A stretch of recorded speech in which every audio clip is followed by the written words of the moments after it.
নমস্কার। কবিতা পাঠ করব। আজকে যে কবির কবিতা পাঠ করতে বসেছি সেটাতে আমার একটু অতিরিক্ত ঝুঁকি হয়ে যাচ্ছে, অতিরিক্ত ঝুঁকি নেওয়া হয়ে যাচ্ছে। কারণটা হচ্ছে এই কবিদের কবিতা যারা চর্চা করেন, কবিতা চর্চা করেন, কবিতা পরিবেশনের চর্চা করেন, তারা এই কবিদের কবিতার সঙ্গে অধিক বেশি পরিচিত এবং তাদের কাছে এইসব কবিরা খুব জনপ্রিয়। আমাদের কাছেও জনপ্রিয়, কিন্তু তাদের কাছে অতিরিক্ত প্রিয়। কারণ তাদের সমস্ত পারফরমেন্স, তাদের সমস্ত ক্রিয়াকলাপ এই সমস্ত কবিদের কবিতার সঙ্গে সঙ্গে জড়িত, প্রাত্যহিকভাবে জড়িত।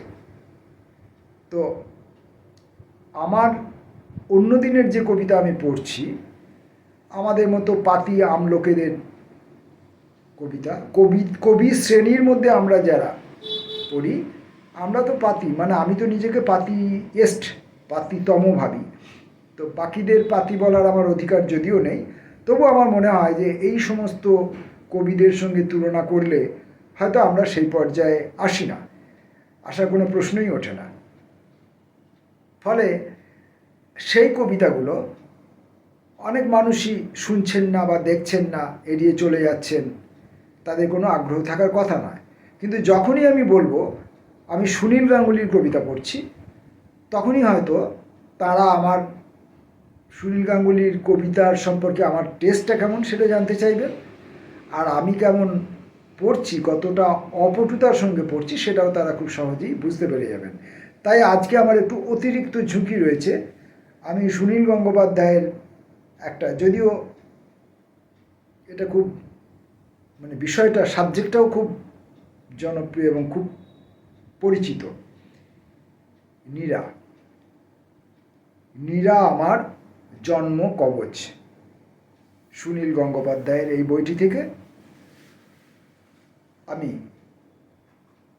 কয়েকটি কবিতা পাঠ করব।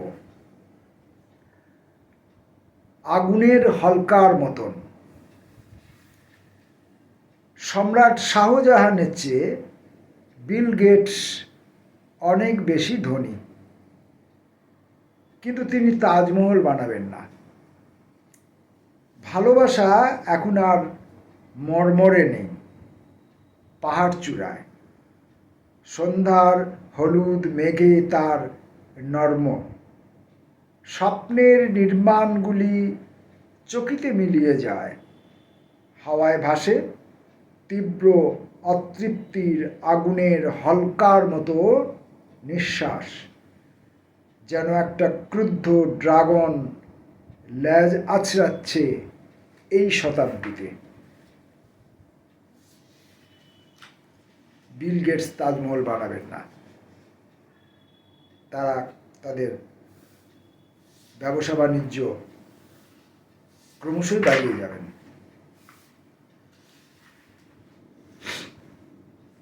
এই একটু ভালোবাসার কথা, নিছক অমৃতে ঠিক স্বাদ নেই, একটু একটু নুন মরিচ মিশিয়ে নিতে হয়। ভালোবাসার সঙ্গে যেমন 2-3 রকমের দ্বিধা। ভালোবাসার কথায় মনে পড়ল, যারা সারাটা জীবন ভালোবাসার কথা জানালোই না, তাদের জীবনযাপনের রহস্যটা কি জানে না, অনেকেই জানতে পারে না। নির্দ্বিধায় যারা কত কাণ্ড করছে, তারা কারা? ভালোবাসাহীন দম্পতির যেসব সন্তান জন্মায়, তাদের গলার আওয়াজ শুনলেই চেনা যায়। সারা জীবন তারা যে কত অর্ধসমাপ্ত বাক্য বলে, বেনাবনে অজস্র মুক্ত ছড়ানো আছে, তারা একটুও খুঁজে পায় না। ভালোবাসাহীন মানুষরা সবাই সিঁড়ি পছন্দ করে। একটু লক্ষ্য করলে দেখা যাবে তাদের সব আঙুল সমান। বুড়ো আঙুলেও আংটি পরা লোক কম আছে নাকি? একদিন সেই সব আংটি পরা মানুষরা নেমে পড়বে সমরাঙ্গনে। যারা ভালোবাসা নিয়ে আদিক্ষেতা করে তাদের নির্মূল করে দেবে পৃথিবী থেকে। অত সহজ নয়। যারা ভালোবেসেছে তারা অমৃতের সঙ্গে একটু বিষ মিশিয়ে আগেই খেয়ে নিয়েছে যে।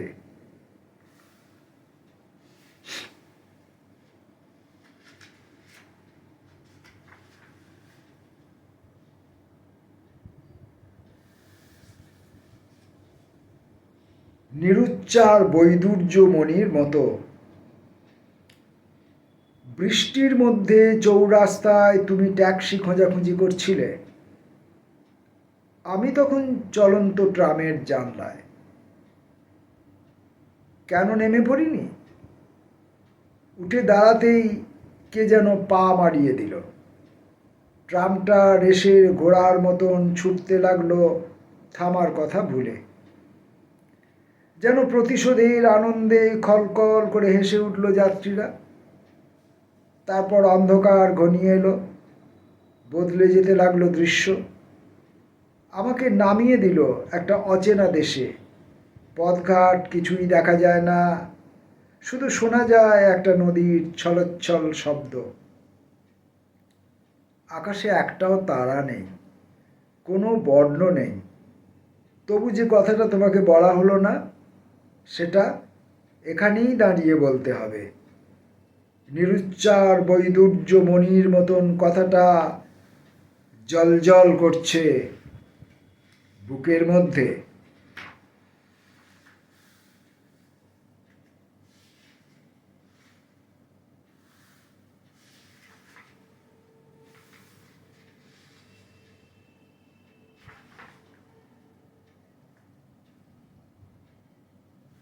অদৃশ্য ঘণ্টা। বই পড়তে পড়তে বই মুড়ে রাখি। গ্রন্থ আর তৃপ্তি দিতে পারে না। গান শুনতে শুনতে হঠাৎ বন্ধ করে দিই যন্ত্র। অন্যমনস্ক হয়ে যাই অনবরত। ভ্রমণ অসমাপ্ত রেখে ফিরে আসি। ভালোবাসা মেঘের আড়ালে ঢাকা পড়ে যায়। এখন নির্জনতার সব রকম বিলাসে অরুচি, কিছুই আর ভালো লাগে না। ঢং ঢং করে কোথাও বেজে চলেছে অদৃশ্য ঘণ্টা। জানি এবার প্রস্তুত হতে হবে। সব মানুষের অধিকারের লড়াইয়ের আর দেরি নেই। জানি এবার প্রস্তুত হতে হবে। জেনে গেছে। বাদামি দিনের ছায়া হেলে পড়ে জারুল জঙ্গলে। এখন আকাশে সপ্তম অশ্বটি খুব বলিয়ান। ঘাসের গোড়ায় পিঁপড়ে জেনে গেছে ঝড়ের খবর। ঝুল বারান্দায় ঠায় দাঁড়িয়ে রয়েছে একটি বিষণ্ণ মানুষ। সে জেনেছে চূড়ান্ত মৃত্যুর আগে সকলেই কিছুদিন বেঁচে থাকে। 30 পেরিয়ে এলে অনেক নীলিমা ভেঙে যায়। অনেক সুখের ছায়া হিম অবিশ্বাসী হয়ে আসে। সুটকেসে চিঠির ভাঁজ, বকুলের শুকনো মালা, মায়া মমতার মতো বিসর্জন দিয়ে যেতে হয়। এত কলরব, তবু দু একটি মুহূর্ত স্থির স্তব্ধ হয়ে থাকে।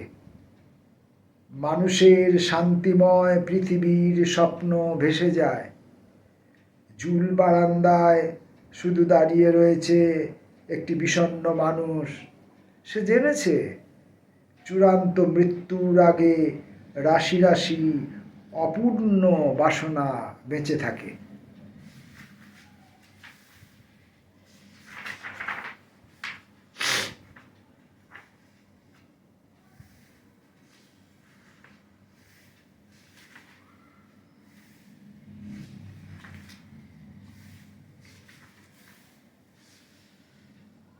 দুঃখও জানে না।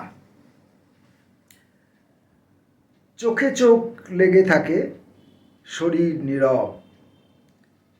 হরিৎ আভার মতো স্মৃতি জানে, সেরকম ভাষা ইতিহাস কিংবা তারও আগে থেকে মানুষের যাবৎ পিপাসা চোখে চোখ রেখে দেয়, শব্দ করে নৈঃশব্দের স্তব। আমারও চোখের কোণে লেগে আছে হিম দুঃখ স্মৃতি, দুঃখও জানে না কোনো চিঠির অন্তিমে লেখা ইতি। দুঃখও জানে না কোন চিঠির অন্তিমে লেখা ইতি। এই কোন আর কোনো বানানের বিভিন্ন রকমের বিভিন্ন জায়গায় বিভিন্ন রকমভাবে লেখা থাকে। কোনো কোনো জায়গায় কোন বলে লেখা থাকে, কোনো জায়গায় আধুনিক কালের সংসদের বানান নীতি অনুযায়ী কোনো বলে লেখা হয়। তো ফলে এই কোন আর কোনো পড়ার সময় প্রায়ই সমস্যায় ফেলে।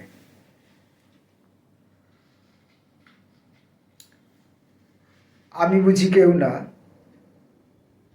মেঘের আড়ালে রুকিয়ে লইল বুঝি মেঘ প্রশ্রয়ে।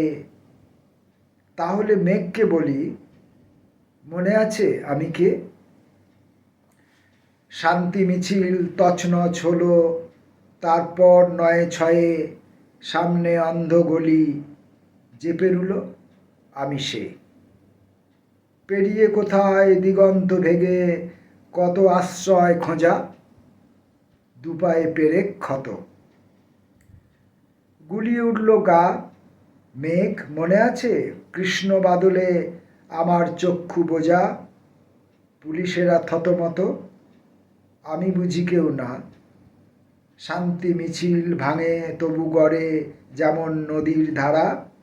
ও মেঘ, আমি যে একা, আমাকে ফিরিয়ে দে, শুধু মিছিলের নয়, যে আমার স্বপ্নেও দেবে সাড়া। এক পলকের দেখা, বদলে কি নিবি নে?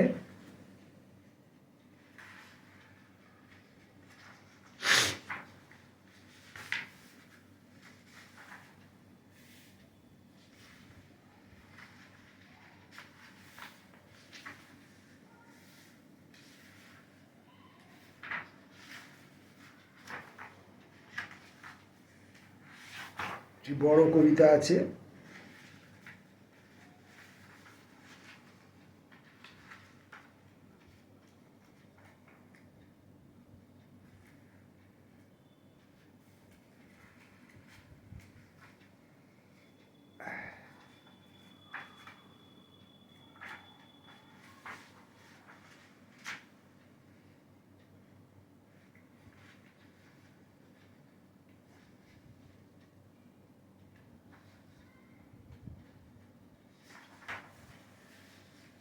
আপাতত আজকে এইটুকুই থাক। সুনীল গাঙ্গুলির সবচেয়ে নরম, সব কবিতাই ওনার প্রায় নরম, এই কবিতা হচ্ছে সবচেয়ে নরম, সবচেয়ে টাচি এই কবিতা।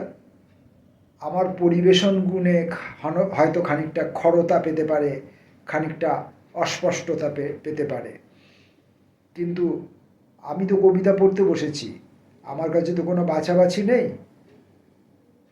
তাই সুনীল গাঙ্গুলি পড়লাম। কবিতা পাঠের ভিডিওতে পড়বার জন্য কবিতার রসদ আমার এবার ঘাটতি হচ্ছে।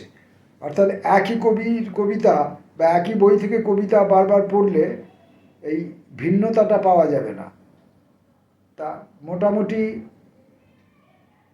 যা কবিতার বই আমার সঞ্চয় আছে, খুবই সামান্য সংগ্রহ, তো সে প্রায় মোটামুটি বড় কবি, মেজ কবি, সেজ কবি, ছোট কবি মিলিয়ে প্রায় শেষের দিকে চলে এসেছি।